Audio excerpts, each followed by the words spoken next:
लेकर आप इस व्याख्यान में यहाँ आए। मैं यहाँ के चार्टर्ड अकाउंटेंट्स का जो एसोसिएशन है उसका बहुत आभारी हूँ कि उन्होंने मेरा ये व्याख्यान आयोजित किया। व्याख्यान के शुरू में ही मैं आपको मेरी एक परेशानी बता देना चाहता हूँ। मैं बेसिकली कभी भी अर्थशास्त्र का विद्यार्थी नहीं रहा। मैं साइंस और टेक्नोलॉजी में काम करने वाला एक व्यक्ति हूँ और काफ़ी दिन उसी में काम किया।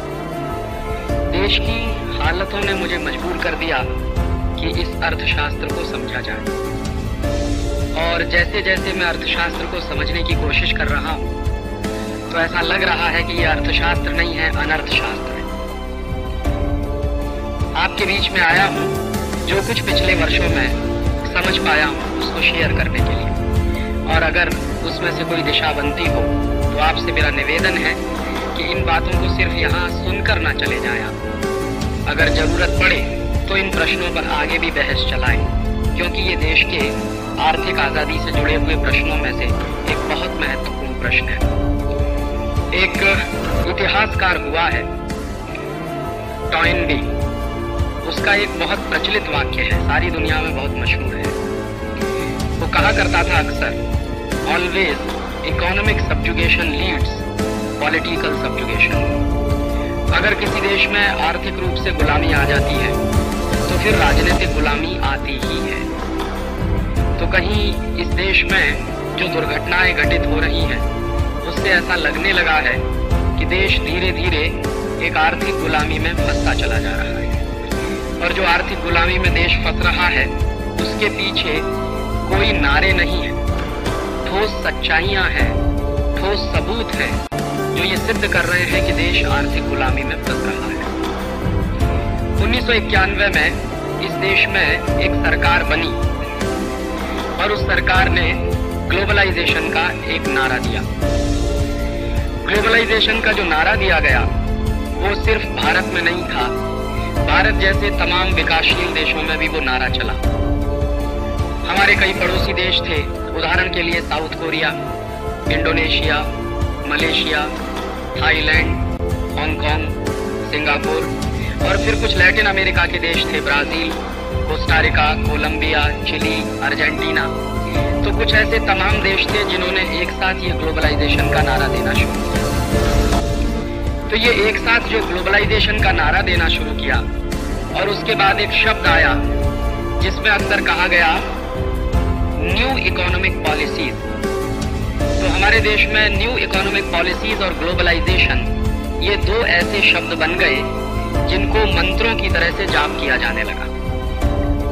जिस समय में ये ग्लोबलाइजेशन और लिबरलाइजेशन शुरू हुआ था उस दिन से आज तक मैं और मेरे कई साथी इस पूरी प्रक्रिया को बहुत बारीकी से समझने की कोशिश कर रहे थे, और हम ये समझना चाहते थे कि ये ग्लोबलाइजेशन है या कुछ और भी है इसके साथ। तो जब ये ग्लोबलाइजेशन शुरू हुआ तो इसके साथ बहुत सारे वायदे थे, बड़ी बड़ी बातें थी।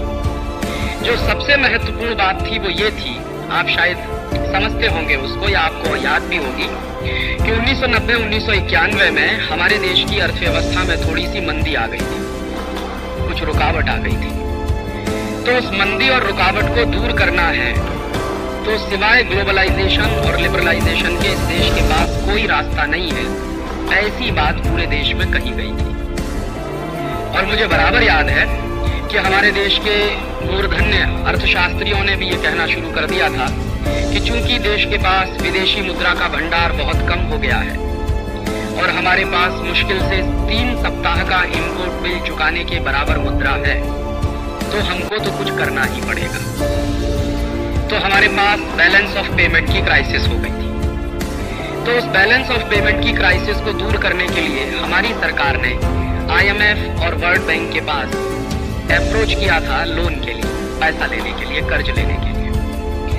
तो 1991 में जब IMF और वर्ल्ड बैंक के पास भारत की सरकार का पत्र गया कि भारत को तुरंत कर्जा चाहिए IMF और वर्ल्ड बैंक से, तो IMF और वर्ल्ड बैंक की जैसी की आदत है, उन्होंने सबसे पहले ये कहना शुरू कर दिया कि आपको हम कर्जा तो देंगे लेकिन उसके साथ हमारी कुछ कंडीशनैलिटीज होंगी। वो IMF की तरफ से, वर्ल्ड बैंक की तरफ से भारत सरकार को कुछ कंडीशनैलिटीज पेश किए गए कि आप अगर इन शर्तों को पूरा करें तो हम आपको कर्ज देने को तैयार हैं। तो वो शर्तें क्या थी?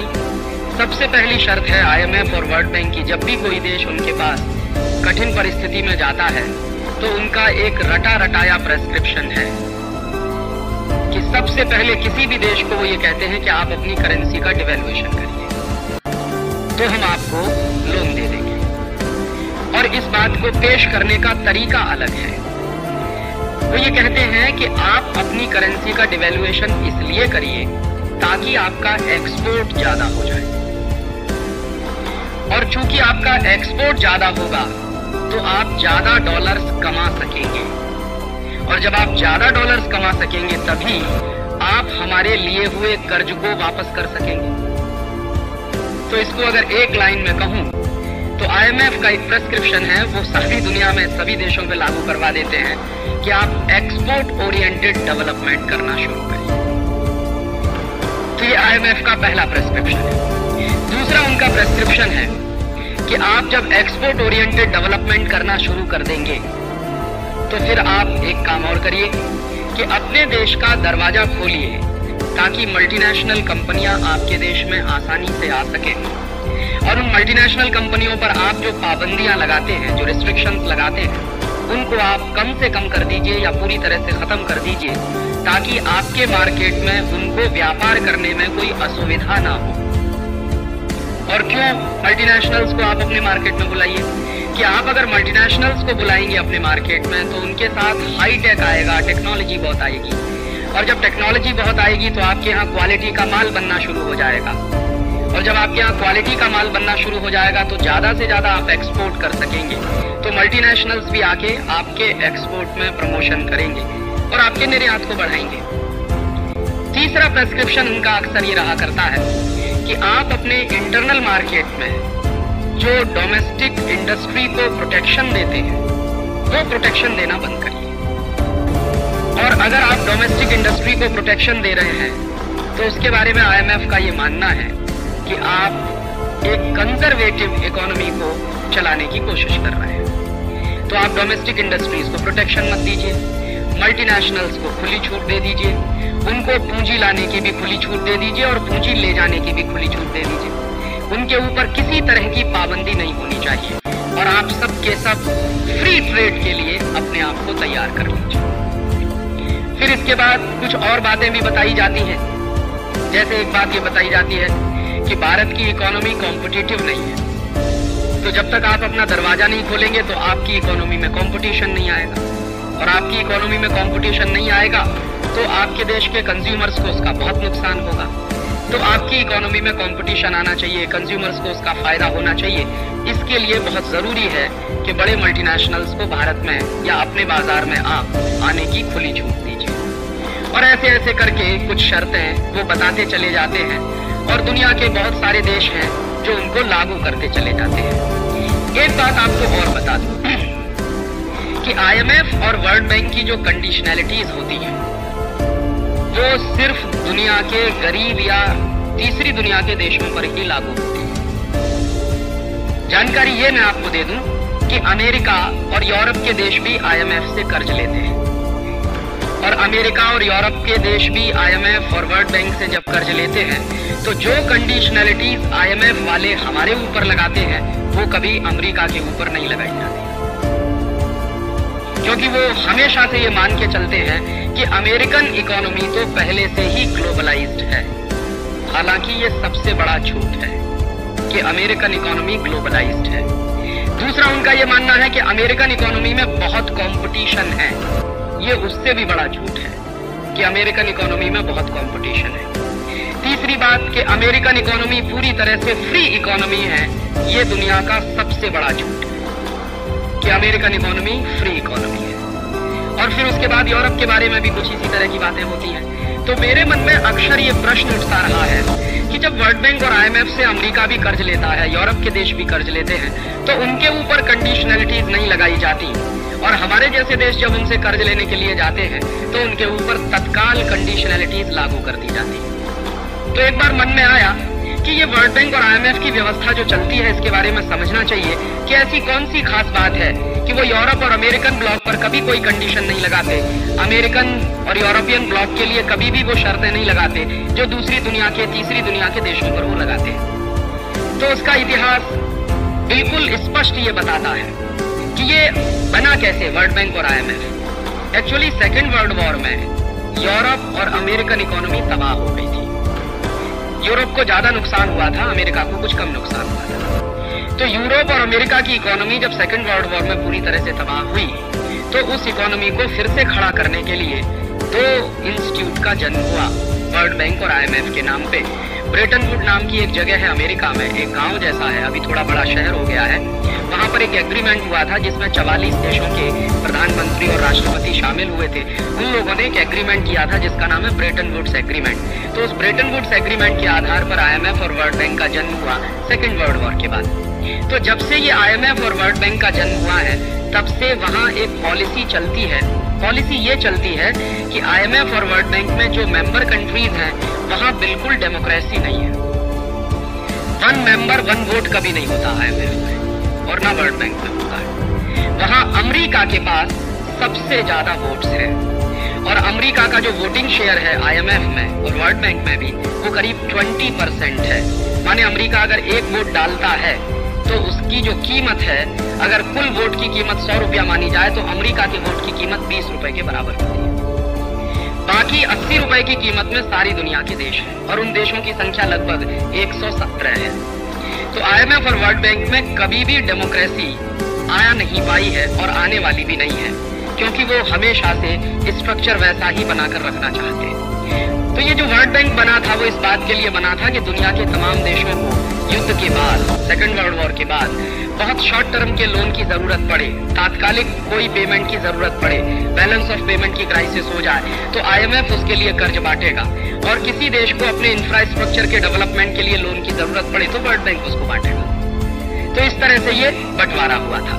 लेकिन इसमें एक बहुत महत्वपूर्ण बात है जो मुझे इन दोनों संस्थाओं के अध्ययन करने के बाद पता चली, जो सामान्य लोगों को मालूम नहीं होती। आईएमएफ और वर्ल्ड बैंक ट्विन इंस्टीट्यूट्स हैं, जुड़वा कह सकते हैं एक दूसरे का। और इसमें होता क्या है कि अगर कोई देश वर्ल्ड बैंक से कर्जा लेने के लिए जाए तो वर्ल्ड बैंक की तरफ से ये कहा जाता है कि आप आईएमएफ की कंडीशनैलिटीज को पूरा करिए। और इसी तरह से कोई देश अगर आईएमएफ के पास कर्ज लेने के लिए जाए तो वो कहते हैं कि आप वर्ल्ड बैंक की कंडीशनैलिटीज को पूरा करिए। माने क्रॉस कंडीशनैलिटीज का सिस्टम चलता है इन दोनों में। और उसमें होता क्या है, परोक्ष रूप से वो दोनों अपनी कंडीशनैलिटीज लागू करवा देते हैं इन गरीब देशों के ऊपर। और मैं कहना ये चाहता हूं कि वर्ल्ड बैंक और आईएमएफ की तरफ से दी गई कंडीशनैलिटीज या उनकी तरफ से दिए गए प्रेस्क्रिप्शन कभी रिफॉर्म्स नहीं हो सकते। ये रिफॉर्म शब्द का अपमान है। ये वर्ल्ड बैंक और आईएमएफ बने ही हैं अमेरिकन और यूरोपियन ब्लॉक की हेजेमनी को बनाए रखने के लिए। हमारे यहाँ क्या गलती हुई पिछले 7 वर्षों में? हमारे यहाँ प्रेस ने, खासकर अंग्रेजी प्रेस ने, आईएमएफ और वर्ल्ड बैंक के प्रेस्क्रिप्शन को रिफॉर्म्स के नाम पर प्रचारित करना शुरू कर दिया और आईएमएफ और वर्ल्ड बैंक की कंडीशनैलिटीज को ग्लोबलाइजेशन के रूप में प्रचारित करना शुरू कर दिया। ग्लोबलाइजेशन एक बहुत बड़ा व्यापक शब्द है और आईएमएफ और वर्ल्ड बैंक की कंडीशनैलिटीज एक बहुत छोटा शब्द है। तो हमसे जो गलती हुई है पिछले 7 वर्षों में, खासकर इस देश के इंटेलेक्चुअल क्लास से, वो सबसे बड़ी गलती यही हुई कि आईएमएफ और वर्ल्ड बैंक की कंडीशनैलिटीज को हमारे देश ने रिफॉर्म्स मानने की बड़ी भारी भूल की। और आईएमएफ और वर्ल्ड बैंक की कंडीशनैलिटीज को हमारे देश में न्यू इकोनॉमिक पॉलिसीज के रूप में प्रचारित किया गया। उसमें सरकार की हिस्सेदारी तो है ही, सरकार से ज्यादा इस देश के मीडिया की ये जिम्मेदारी थी। इस देश के लोगों को साफ साफ बताना चाहिए था कि ये जो कुछ भारत में हो रहा है वो विश्व बैंक और मुद्रा कोष की शर्तों के अनुसार हो रहा है। उसमें भारत सरकार अपनी खुशी से शामिल है, इस पे शक था। तो हमारे यहाँ 1991 में ये जो कुछ शुरू किया गया वो दुनिया के और भी कई देशों में शुरू किया गया, जैसा मैंने आपको उदाहरण दिया, साउथ कोरिया, इंडोनेशिया, मलेशिया वगैरह वगैरह। और ये जो south Korea, Indonesia, Malaysia type के देश थे इन्होंने जो IMF वर्ल्ड बैंक की कंडीशनैलिटीज थी उनको ज्यादा तेजी के साथ और ज्यादा ईमानदारी के साथ लागू करना शुरू कर दिया। तो IMF की सबसे ज्यादा ईमानदारी के साथ अगर किसी देश ने रिफॉर्म्स को अपने यहां चलाया पूरी ईमानदारी से, तो वो देश है south Korea. South Korean government ने 91 से लगातार जो IMF ने कहा, जो वर्ल्ड बैंक ने कहा, वैसा ही किया, क्योंकि हर बार उनको लोन लेना था शॉर्ट टर्म का IMF से, तो हर बार उन्होंने उनकी कंडीशनलिटीज को मानना शुरू कर दिया। तो जैसे IMF ने साउथ कोरियन गवर्नमेंट को कहा कि आप अपने मार्केट को ओपन कर दीजिए, अमेरिकन कंपनियों को आने दीजिए, यूरोपियन कंपनियों को आने दीजिए, तो साउथ कोरियन गवर्नमेंट ने खोल दिया अपने मार्केट। दूसरी बात साउथ कोरियन गवर्नमेंट से कही IMF के ऑफिसर्स ने कि आपके देश का जो पब्लिक सेक्टर है, माने साउथ कोरियन पब्लिक सेक्टर जो है, इसको भी खुला छोड़ दीजिए और आप इनका प्राइवेटाइजेशन शुरू कर दीजिए, क्योंकि इस पब्लिक सेक्टर को खाम बोझे की तरह से ढोते रहेंगे आप अपने छाती पर, तो ये आपके लिए नुकसान देगा। तो साउथ कोरियन गवर्नमेंट ने वो भी कर दिया। तीसरी बात साउथ कोरियन गवर्नमेंट से कही IMF के ऑफिसर्स ने कि अब आप अपनी करेंसी का डिवैल्यूएशन भी कर दीजिए ताकि आपका एक्सपोर्ट बहुत बढ़ जाए। तो साउथ कोरियन गवर्नमेंट ने वो भी कर दिया, डिवैल्यूएशन भी कर दिया अपनी करेंसी का। तो कुछ 1-2 साल उनका एक्सपोर्ट भी काफी तेजी से होने लगा। फिर चौथी बात उन्होंने ये कहना शुरू किया कि आपके अपने मार्केट में जो डोमेस्टिक इंडस्ट्रीज हैं साउथ कोरिया की, उनके ऊपर जो आपने प्रोटेक्शन दे रखे हैं, उन प्रोटेक्शंस को विड्रॉ कर लीजिए, ताकि south Korean industries American industries के साथ कंपटीशन में आ सके। और कंपटीशन जब आएंगी साउथ कोरियन इंडस्ट्रीज, तो अमेरिकन कंपनियों से ताकतवर मुकाबला होगा, तो उनकी क्वालिटीज इंप्रूव होंगी वगैरह वगैरह। उन्होंने वो भी कर दिया। फिर उसके बाद उन्होंने कहा कि आप अपने फाइनेंशियल मार्केट को खोल दीजिए। तो साउथ कोरियन गवर्नमेंट ने सियोल का जो स्टॉक एक्सचेंज है वो पूरी तरह से खोलकर अमेरिकी लोगों के हाथ में दे दिया कि ले लीजिए, आप चलाइए, हमने इतना खोल दिया पूरे मार्केट। फिर उसके बाद उन्होंने एक और बात कही कि साउथ कोरिया में बहुत पहले से डोमेस्टिक इंडस्ट्री को प्रोटेक्ट करने के लिए एंटी डंपिंग हुआ करते थे। तो साउथ कोरियन गवर्नमेंट को कहा IMF के ऑफिसर्स ने कि अब आप अपने एंटी डंपिंग लॉज भी विड्रॉ कर लीजिए। साउथ कोरियन गवर्नमेंट ने वो भी कर लिया। और उसके बाद फिर उन्होंने कहा कि अब आप ऐसा करिए कि आप अपने देश की इकोनॉमी को अमेरिकन इकोनॉमी के साथ पूरी तरह से जोड़ने के लिए, माने आप अमेरिका के साथ पूरी तरह से घुल मिलकर अब ग्लोबलाइज्ड हो जाइए, माने हमारे साथ शामिल हो जाइए वर्ल्ड मार्केट। और उसके लिए हम जैसे जैसे कहें वैसे वैसे चलते जाइए। बेचारी साउथ कोरिया की सरकार उस रास्ते पे भी चलने लगी। और मैं आपको इसी समय एक दूसरी बात कहना चाहता हूँ कि जिस समय ये सब कुछ साउथ कोरिया में हो रहा था, उसी समय हमारे देश के पार्लियामेंट में हमारे ex finance minister doctor Manmohan Singh ने एक बहुत लंबा भाषण दिया है, 1.5 घंटे का। उस भाषण की कॉपी मेरे पास है और वो पार्लियामेंट की प्रोसीडिंग्स में छपा हुआ भाषण है। तो डॉक्टर मनमोहन सिंह पार्लियामेंट में कह रहे हैं, भारतीय संसद को संबोधित करते हुए कह रहे हैं कि हमको रिफॉर्म से डरने की कोई जरूरत नहीं है। हमारे देश में कुछ लोग हैं, वो नाम तो नहीं ले रहे हैं, शायद उनमें मेरे जैसे भी शामिल होंगे, तो वो कह रहे हैं कि हमारे देश में कुछ लोग हैं जो ग्लोबलाइजेशन के बारे में गलत प्रचार कर रहे हैं पूरे देश में, और ग्लोबलाइजेशन से तो बहुत फायदा होने जा रहा है इस देश को। और ये ग्लोबलाइजेशन अगर 2-3 साल इस देश में चालू रहा और लागू रहा, तो शायद इस देश में हम बहुत तरक्की कर लेंगे। जितनी तरक्की पिछले 40 साल में नहीं हो पाई, वो अगले हम 5 साल में करने जा रहे हैं। और उसी के साथ उन्होंने अपने भाषण में नाम लेकर साउथ कोरिया का जिक्र किया है और करीब 20 मिनट वो साउथ कोरियन इकोनॉमी पर बोले हैं डॉक्टर मनमोहन सिंह। तो साउथ कोरियन इकोनॉमी पर बोलते हुए वो कह रहे हैं कि देखिए साउथ कोरियन इकोनॉमी पूरी तरह से खुल गई है, पूरी तरह से ग्लोबलाइज्ड हो गई है, और वहां पे अब डोमेस्टिक इंडस्ट्रीज को प्रोटेक्शन भी खत्म कर दिया गया है वगैरह वगैरह। उनका फाइनेंशियल मार्केट खुल गया है, उनके डोमेस्टिक मार्केट में भी विदेशी कंपनियों को खुली छूट मिल गई है। और अंत में बोलते बोलते क्या कह गए वो कि अब तो साउथ कोरिया एशियन टाइगर हो गया है। तो ये जो उन्होंने कह दिया भारतीय पार्लियामेंट में कि अब साउथ कोरिया एशियन टाइगर हो गया है, तो हमारे देश के अंग्रेजी समाचार पत्रों ने इसको लपक लिया और हिंदुस्तान के सारे बड़े अंग्रेजी अखबारों में, उनके साथ हिंदी अखबार भी कुछ थे, जिनमें ये छपना शुरू हो गया कि साउथ कोरिया तो एशियन टाइगर। और जब भी साउथ कोरिया के बारे में कोई बात आए तो साउथ कोरिया का विशेषण हमेशा एशियन टाइगर। तो एशियन टाइगर वो क्यों है? क्योंकि उन्होंने जो कुछ IMF ने कहा, वर्ल्ड बैंक ने कहा, अमेरिका की सरकार की तरफ से उनके पास जो भी बातें आई, वो सब की सब उन्होंने लागू कर दी है। तो बेचारा साउथ कोरिया चलता गया चलता गया चलता गया चलता गया चलता गया, और अब 7 वर्ष बीत गए। साउथ कोरिया की सरकार को एक दिन लगा कि जो कुछ हमने 7 साल पहले चालू किया था उसके परिणाम तो दिखते नहीं कहीं, और उल्टी स्थिति जरूर दिखाई दे रही है साउथ कोरिया में। क्या उल्टी स्थिति दिखाई दे रही है? पिछले साल नवंबर के महीने में साउथ कोरियन पार्लियामेंट में वहां के फाइनेंस मिनिस्टर ने भाषण देते हुए कहा कि हमको ये उम्मीद थी कि 7 वर्षों में इस ग्लोबलाइजेशन के सारे नतीजे हमारे पास अब आ जाएंगे, लेकिन 7 वर्ष का इंतजार करने के बाद नतीजे आना तो दूर, हम किसी उल्टी दिशा में जा रहे हैं ऐसा महसूस होने लगा। ये नवंबर फर्स्ट वीक में भाषण दे रहे हैं फाइनेंस मिनिस्टर। फिर उसके बाद साउथ कोरियन प्रेसिडेंट का एक दिन भाषण हुआ किम इल सुंग का पार्लियामेंट में। तो प्रेसिडेंट ने कहना शुरू कर दिया है कि हमको अब ग्लोबलाइजेशन और लिबरलाइजेशन पर एक व्हाइट पेपर तैयार करना चाहिए और साउथ कोरियन पार्लियामेंट में उसको पेश करना चाहिए, ताकि पता चले कि पिछले 7 साल में नुकसान कितना हुआ है, फायदा कितना हुआ है। और अभी ये बात चल ही रही थी कि हम जो है व्हाइट पेपर तैयार करेंगे और पार्लियामेंट में पेश करेंगे, उसके तीसरे या चौथे दिन अखबारों में खबर आई कि सियोल का पूरा स्टॉक एक्सचेंज का मार्केट कोलैप्स हो गया। और जिन साउथ कोरियन कंपनियों के शेयर्स के दाम सामान्य रूप से कभी गिरे नहीं, वो जमीन पर औंधे मुंह पड़े हैं। अचानक से अखबारों में ये खबर आई और उसी खबर के एक सप्ताह के अंदर साउथ कोरियन प्रेसिडेंट किम इल सुंग का एक दूसरा स्टेटमेंट आ गया, जिसमें उन्होंने कह दिया कि हम तो पूरी तरह से बर्बाद हो गए। और दोनों हाथ उठाकर उन्होंने सरेंडर कर दिया। वो गए कहां? उसी समय वर्ल्ड इकोनॉमिक फोरम की एक मीटिंग चल रही थी।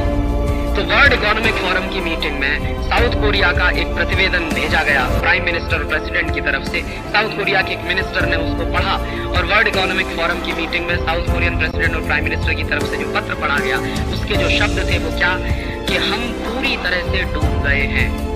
ये ग्लोबलाइजेशन और लिबरलाइजेशन ने हमको कहीं का नहीं छोड़ा और अब हम दुनिया के लोगों से और दुनिया के तमाम वित्तीय संस्थाओं के अधिकारियों से अपील करना चाहते हैं कि वो हमारे ऊपर जितना कर्ज है उसको माफ कर दें, क्योंकि हम उस कर्ज को चुकाने की भी स्थिति में नहीं है।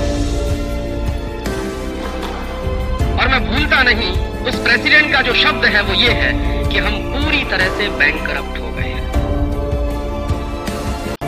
और उसके बाद एक दूसरी चिट्ठी गई है उसकी, और उस दूसरी चिट्ठी में उसने IMF और वर्ल्ड बैंक के ऑफिसर से कहा कि हमने तो आपके कहे हुए दिशा निर्देशों का ही इस्तेमाल किया पूरी तरह से और पूरी ईमानदारी के साथ हमने ग्लोबलाइजेशन को लागू किया अपने देश में, लेकिन नतीजा ये है कि हम बैंकरप्ट हो चुके हैं। अब हम आपका एक भी पैसे का कर्ज वापस नहीं चुका सकते, लिहाजा या तो IMF हमारे सारे के सारे कर्जे को माफ कर दे या फिर हमको नया कर्ज दिया जाए ताकि हम पुराने कर्जे का ब्याज चुका सकें। तो IMF ने उनकी इस बात को स्वीकार करते हुए कह दिया कि हम आपको कर्ज देने को तैयार हैं। तो कितना कर्ज आपको चाहिए? तो साउथ कोरियन प्रेसिडेंट ने मांग की $60 बिलियन। तो IMF ने कहा कि बिल्कुल ठीक, हम आपको $60 बिलियन का लोन दे देंगे, बस एक छोटी सी हमारी आखिरी शर्त है कि आप साउथ कोरिया की सारी नेशनल असेट्स हमारे पास गिरवी रख दीजिए, मॉर्गेज रख दीजिए। अब साउथ कोरियन प्रेसिडेंट और वहां की सरकार की स्थिति ये है जैसी वो होती है ना सांप छछूंदर वाली, या मरता क्या न करता। तो देख रहे हैं कि डूबने वाले हैं, मर गए तो क्या न करें, तो उन्होंने उस पर भी साइन कर दिए।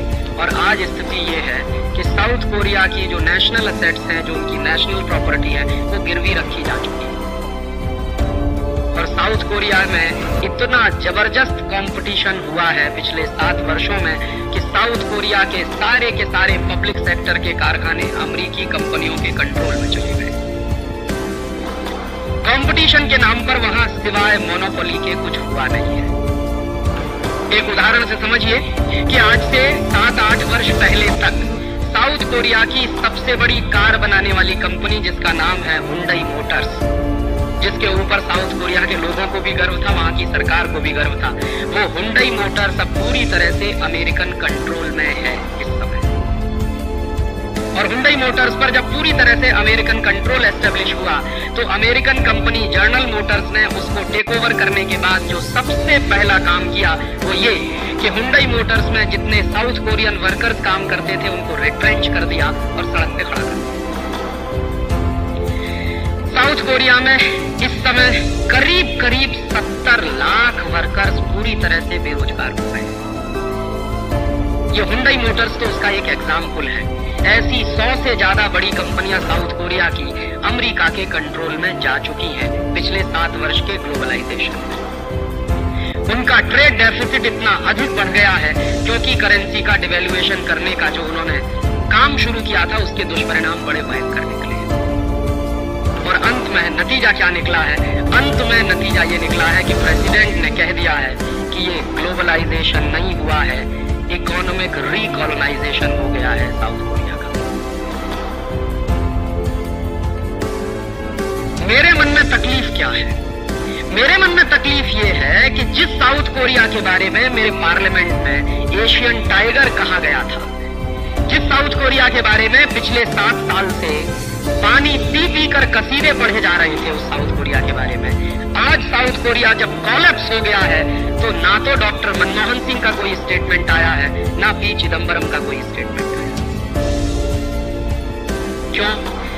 इनको डर लग रहा है कि साउथ कोरिया जिस रास्ते पर चला था वहां चल के डूबा है। अब अगर हमने कुछ कहना शुरू किया तो इस देश के सामने हमारी भी पोल पट्टी खुल जाएगी, क्योंकि हमने भी रास्ता तो वही पकड़ा है जो साउथ कोरियन गवर्नमेंट ने पकड़ा था 1991। और मैं इंतजार कर रहा हूं। साउथ कोरिया जब कोलैप्स हुआ उसके बाद लगातार 15 दिन मैंने हर अखबार पढ़ा, देखें हिंदुस्तान के फाइनेंस मिनिस्टर क्या कहते हैं, देखें हिंदुस्तान के एक्स फाइनेंस मिनिस्टर क्या कहते हैं, देखें हिंदुस्तान के वो तमाम अर्थशास्त्री क्या कहते हैं जिन्होंने हिंदुस्तान में ढोल पीट कर ग्लोबलाइजेशन का समर्थन किया था। और देखें हिंदुस्तान के वो बड़े इंस्टीट्यूट क्या कहते हैं जो इस देश में उद्योगपतियों की सुरक्षा का दावा करने वाले इंस्टीट्यूट हैं, वो क्या कहते हैं साउथ कोरिया के बारे में। आज तक किसी ने मुंह नहीं खोला है। एसोचैम में मैं गया, मैंने पूछा कि क्यों नहीं बोलते इस पर। कहने लगे राजीव भाई किस मुंह से बोले। फिक्की के लोगों को कहा कि आप क्यों नहीं बोलते इस पर, तो कहने लगे किस मुंह से बोले। हम ही तो थे जो ढोल पीट के कह रहे थे कि ग्लोबलाइजेशन हिंदुस्तान में स्वर्ग ले आएगा। अब हम कैसे कहें इस बात। और अब साउथ कोरियन फाइनेंस मिनिस्टर के स्टेटमेंट को मैं कोट करना चाहता हूं। उनका यह कहना है कि पिछले 7 साल में जो बर्बादी हो गई है हमारी अर्थव्यवस्था की, इस बर्बादी को अगर हम ठीक करें और अपने देश को फिर से खड़ा करने की कोशिश करें तो हमको कम से कम 20 साल लग जाएंगे।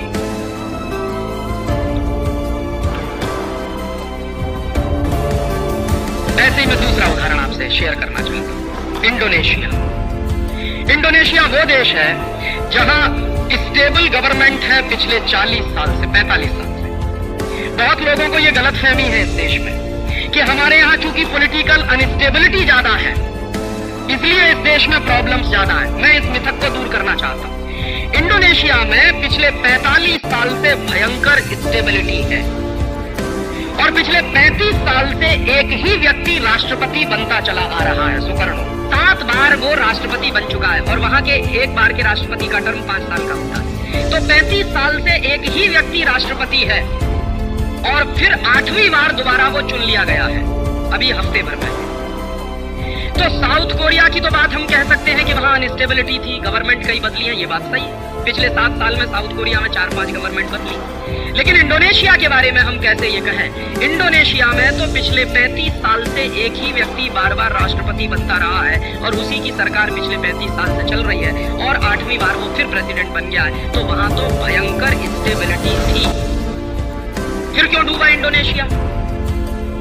इंडोनेशिया की सरकार को भी प्रेस्क्रिप्शन यही मिला था IMF की तरफ से कि आप एक काम करिए, अपनी करेंसी का डिवेल्युएशन करना शुरू कर दीजिए, आपका एक्सपोर्ट बहुत बढ़ जाएगा और जब एक्सपोर्ट बढ़ जाएगा तो डॉलर्स बहुत आएंगे आपके पास, आपके फॉरेन रिजर्व्स बहुत अच्छे हो जाएंगे वगैरह वगैरह, और आप एक्सपोर्ट ओरिएंटेड डेवलपमेंट के रास्ते पर चलना शुरू कर देंगे।